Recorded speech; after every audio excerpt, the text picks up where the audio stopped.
All right, now Airpeace chairman Onyema has issued the bluntest warning Nigerian aviation has heard in years that airlines could go extinct within 30 days unless the federal government intervenes. The warning delivered at the Lagos book launch touches a levy dispute, fuel and borrowing cost squeeze, and a history littered with airlines that did not survive.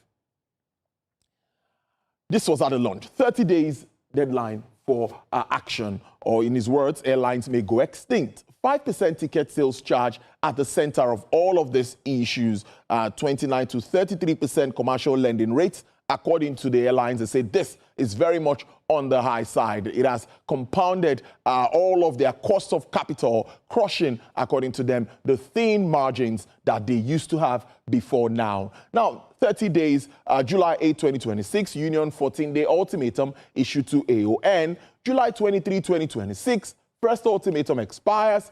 Late July, Union 7-day final warning. August 4, 2026, normal picketing notice circulated to police and the DSS. And August 5th, 2025, so Onyema again is issuing a 30-day extinction warning, talking about critical things happening around the sector.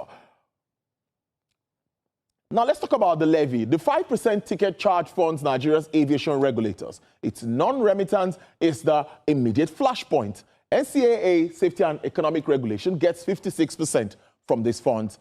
NAMA, Air Navigation Services, 22% of these funds. NIMET, Meteorological Agency, 9%. NCAT, Aviation Training College, 7%. And NSIB, Safety Investigation Bureau, gets 6%. Now, AON's position, no transactional relationship with unions on the levy. Remittance is negotiated directly with the NCAA. Now, a bill is in the wings. National Assembly bill will cut NCAA's share to 40% and raise NAMA to 40%. But it's past second reading. It is yet to become law. Well, let's move on and see other issues here. Jet A1, late February, selling at about 900 naira for a litre.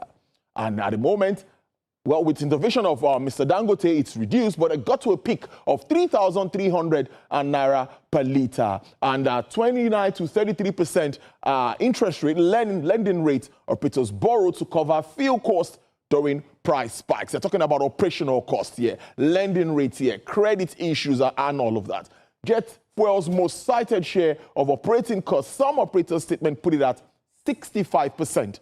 That's talking about what it takes from their funding just for fueling the jets and, of course, the aircrafts. Dangote's relief. The refinery caught its gantry price and offered credit support, but debt from earlier high-rate borrowing still weighs on cash flows of all of these aviation operators. Now, a selection of Nigerian carriers that did not survive the markets. The full list runs far longer, but let's see some of them. Nigerian Airways, 1958, 2003, flag carrier liquidated with debt exceeding $500 million US. So Soliso Airlines seized in 2006, ceased operation after a fatal crash. ADC Airline also after a fatal crash in 2006, 2007.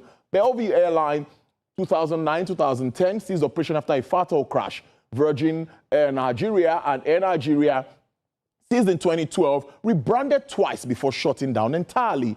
Now, Shashangi Airline ceased in 2012, long-running schedule carrier that eventually faded. Also, we have the likes of Okada Airline, Concord Airline, Cabo Air scheduled services, and we can go on and on and on. Now, Mr. Onyema's 30-day warning lands on decades of same pressure, high cost of capital, volatile fuel, and statutory charges that have already buried well over 100 carriers. Now, the number tells the story on their own. 30 days to act. 131 airlines lost historically, and a 5% ticket sales charge dispute still unresolved. The relief measures are real. What this breakdown leaves on the screen is whether they arrive before the next name joins the list.